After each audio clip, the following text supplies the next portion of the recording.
Hi friends, welcome to my channel. So என் வீடியோவாக இதுதான் ஃபஸ்ட் டைம் பார்க்குறீங்கன்னா, என் பேர் நந்தினி.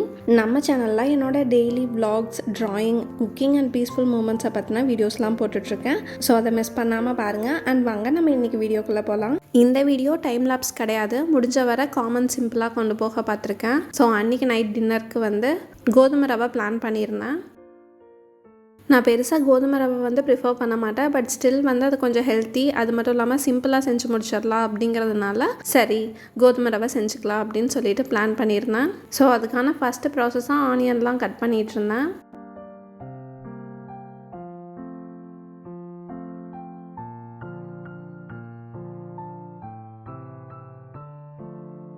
நான் குக் பண்ணும்போது மோஸ்ட்லி டின்னர் ரெசிபீஸ் தான் எடுப்பேன். Suppose hour cook பண்ணுறாருனா lunch recipes நான் வீடியோஸ் எடுத்துக்குவேன். ஸோ இதை நான் குக் பண்ணிட்டு இருந்ததுனால நான் பொறுமையாகவே வீடியோ எடுத்துகிட்டு இருந்தேன். அண்ட் அதுக்கு தேவையான இஞ்சி பூண்டு எல்லாத்தையும் எடுத்து இடித்து வச்சுக்கிட்டேன்.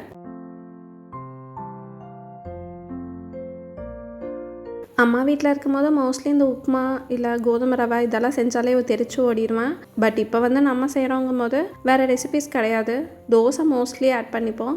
பட் அதை தாண்டி வேறு என்ன செய்கிறது அப்படின்னு யோசிச்சா ராகி சேமியா, அதுக்கப்புறமா சேமியாலே டிஃப்ரெண்ட் டைப்ஸ் வாங்கி வச்சுக்குவோம். அது போகனா அப்புறம் வேறு என்ன செய்ய முடியும். எனக்கு டின்னருக்குன்னா சரி கோதுமை ரவை இல்லை ரவா கிச்சடி அந்த மாதிரி செஞ்சுப்போம். ஸோ ஃபஸ்ட்டு எண்ணெய் ஊற்றி கடுகு கடலைப்பருப்பு போட்டுட்டு ஆனியன் ஆட் பண்ணிவிட்டு நல்லா வதக்கி விட்டுக்கிட்டோம்.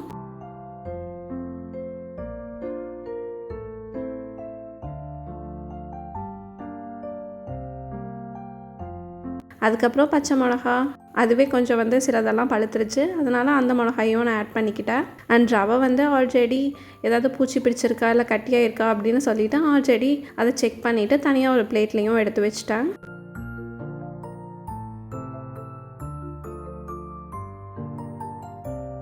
இந்த வீடியோ எடுக்கும்போது நான் ரவை செகண்ட் டைம் செய்கிறேன்னு நினைக்கிறேன். ஸோ ஓகே, எப்படியா இருந்தாலும் கொஞ்சம் ஓரளவுக்கு கரெக்டாக வந்துடும் அப்படிங்கிற அந்த மைண்ட் செட்டில் தான் செய்ய ஆரம்பித்தேன். ஏன்னா ஃபஸ்ட் டைம் உப்பு கம்மியாக போயிடுச்சு. அது மட்டும் இல்லாமல் சட்டுன்னு தண்ணியெல்லாம் பத்தாத மாதிரி போச்சு. ஸோ செகண்ட் டைம் கொஞ்சம் கான்ஃபிடென்ட்டாக நான் வீடியோ எடுத்தேன். அண்ட் எல்லோரும் 5 மினிட்ஸில் செய்கிற டிஷ்ஷை நான் கொஞ்சம் டைம் எடுத்து பொறுமையாகவே செய்ய பார்ப்பேன். ஏன்னா ஒரு பக்கம் வீடியோஸும் எடுக்கிறதுனால நம்மளுக்கு எப்படியா இருந்தாலும் டைம் ஆயிரும். பட் இப்போ கொஞ்சம் எப்படி கரெக்டாக ஆங்கிள் செட் பண்ணி வீடியோ எடுக்கிறதுங்கிற விஷயம் தெரிஞ்சதுனால நான் பாட்டுக்கு அதை ப்ளேஸ் பண்ணிவிட்டு நான் பாட்டுக்கு குக் பண்ண ஆரம்பிச்சிட்டேன்.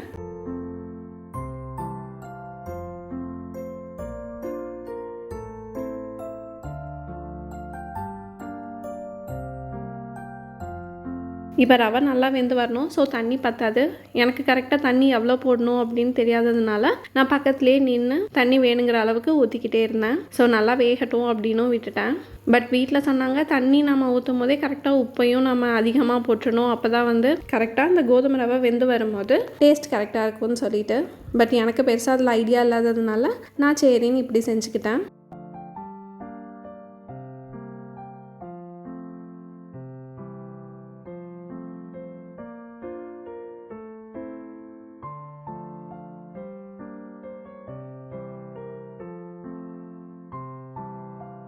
அண்ட் மார்னிங் ஈவினிங் எல்லாம் நாங்கள் சிம்பிளாக ரெசிபீஸை முடிச்சுறதுனால மோஸ்ட்லி டின்னர் டைமில் தான் ஏதாச்சும் டிஃப்ரெண்ட்டாக ட்ரை பண்ணுவோம்.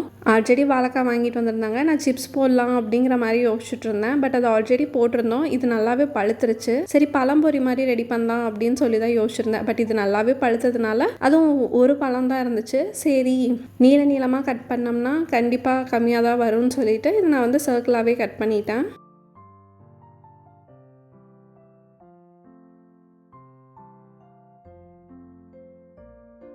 அண்ட் இந்த டிஷ்மே நான் இதுதான் ஃபஸ்ட் டைம் ட்ரை பண்ணுறேன். நாங்கள் அட்டைப்பாடி போனப்போ இதை சாப்பிட்றதுக்குனே தனியாக ஒரு கடைக்கு போயிருந்தோம். அங்கே சூப்பராக இருந்துச்சு. சரி வீட்டில் ஒரு டைம் ட்ரை பண்ணி பார்க்கலாம் அப்படின்னு சொல்லிட்டு தான் இதை ட்ரை பண்ணிகிட்டு இருந்தேன்.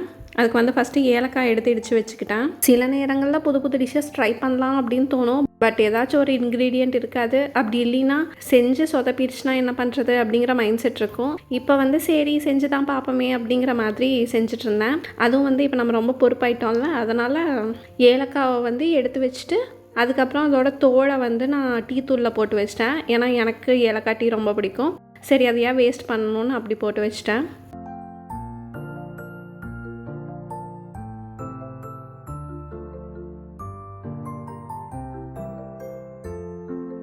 அண்ட் அதுக்கு வெல்லம் ஆட் பண்ண சொல்லியிருந்தாங்க.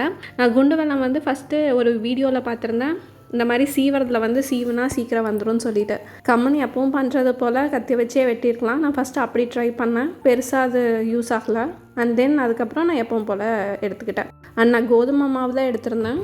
அது கூடயே கொஞ்சம் அரிசி மாவும் ஆட் பண்ணிவிட்டு அந்த வெல்லம், ஏலக்காய் இது எல்லாத்தையும் ஆட் பண்ணி நல்லா பிசைஞ்சிக்கிட்டேன். தண்ணி வந்து நான் ஊற்றும் போது எப்போவுமே கொஞ்சம் கொஞ்சமாக பார்த்தே ஊற்றிக்குவேன். ஒரே மட்டும் ஊற்றினா கண்டிப்பாக அது கன்சிஸ்டன்சி நம்மளுக்கு தேவையானது வராது. ஸோ பொறுமையாகவே பண்ணிக்கலாம் அப்படின்னு சொல்லிட்டு தான் கொஞ்சம் கொஞ்சமாக பார்த்து ஊற்றிட்டு இருந்தேன். அதுவும் இல்லாமல் கட்டி இல்லாமல் பண்ணணும்னு சொல்லிட்டு கொஞ்சம் பார்த்தே பண்ணினேன். அண்ட் பழம்பொரி வந்து கொஞ்சம் ஸ்வீட்டாக இருக்கும். எனக்கு ஏதோ ஸ்வீட்னஸ் பத்தாத மாதிரி ஃபீல் ஆச்சு. சரி கரும்பு சக்கரை கொஞ்சம் ஆட் பண்ணிக்கலாம் அப்படின்னு சொல்லிட்டு அதை ஆட் பண்ணியிருந்தேன்.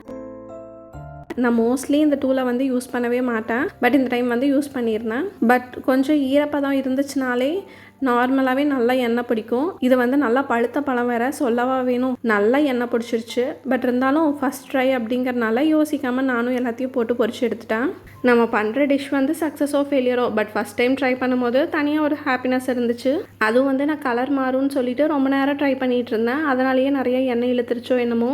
பட் வந்து நான் நினச்ச அளவுக்கு அது வந்து ப்ரௌனிஷ் கலர்லாம் மாறல, அது ஒரு எல்லோயிஷ் கலர்லேயே இருந்துச்சு. ஸோ டிஷ்யூ பேப்பர் இல்லைன்னா கண்டிப்பாக எண்ணெய் ஃபுல்லாக இருக்கும் அப்படின்னு சொல்லிட்டு தான் ஆல்ரெடி ஒரு பிளேட்டில் டிஷ்யூ பேப்பர்லாம் வச்சு ரெடி பண்ணிவிட்டு அதுக்கப்புறம் பொரிச்ச பழம்பொரி எடுத்து வச்சுட்டு இருந்தேன். டேஸ்ட் வைஸ் கொஞ்சம் ஓகே தான், பட் ஸ்டில் எண்ணெய் அதிகமாக பிடிச்சிருச்சு.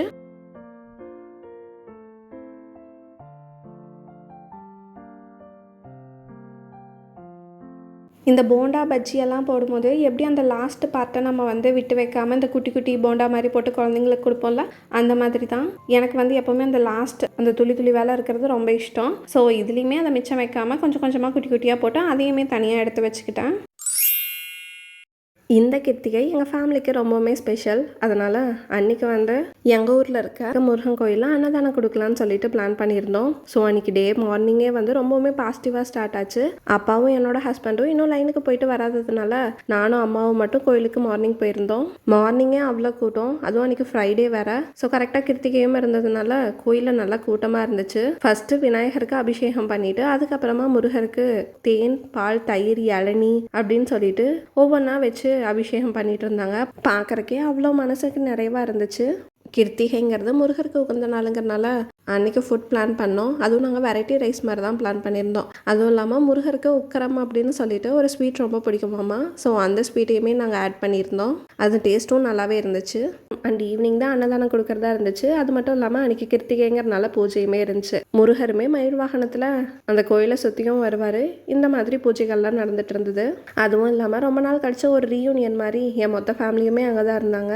அன்றைக்கி அலங்காரமும் பூஜையும் எல்லாமே நல்லா இருந்துச்சு. நாங்களும் விளக்கேற்றி சாமியெல்லாம் கும்பிட்டுட்டு அன்றைக்கி அன்னதானத்தையும் சாப்பிட்டுட்டு அன்றைக்கி முருகர் அருளோட அன்றைக்கி டே ரொம்பவுமே சிறப்பாக முடிஞ்சுது. இந்த கோயில் நான் ஸ்கூல் போகிற வழியிலே தான் இருக்குது. பட் இவ்வளோ வருஷமாயும் நாங்கள் பெருசாக அங்கே போனதே கிடையாது. பட் இப்போ தான் ரீசெண்டாக இங்கே போயிட்டுருக்கோம். ஸோ முருகர் ஆசீர்வாதத்தோட இந்த நாள் சிறப்பாக முடிஞ்சிச்சு. நீங்கள் இந்த கிருத்திகையை எப்படி டிவைன் ஃபுல்லாக ஸ்பெண்ட் பண்ணீங்கிற விஷயத்த மறக்காமல் கமெண்ட் பண்ணுங்கள். And every Sunday long videos வரும், அதையும் மறக்காமல் பார்த்து சப்போர்ட் பண்ணுங்கள். தேங்க்யூ. இந்த வீடியோ உங்களுக்கு பிடிச்சிருந்தா சப்ஸ்கிரைப் பண்ணுங்கள், லைக் பண்ணுங்கள், கமெண்ட் பண்ணுங்கள், உங்கள் ஃப்ரெண்ட்ஸுக்கும் ஷேர் பண்ணுங்கள். தேங்க்யூ.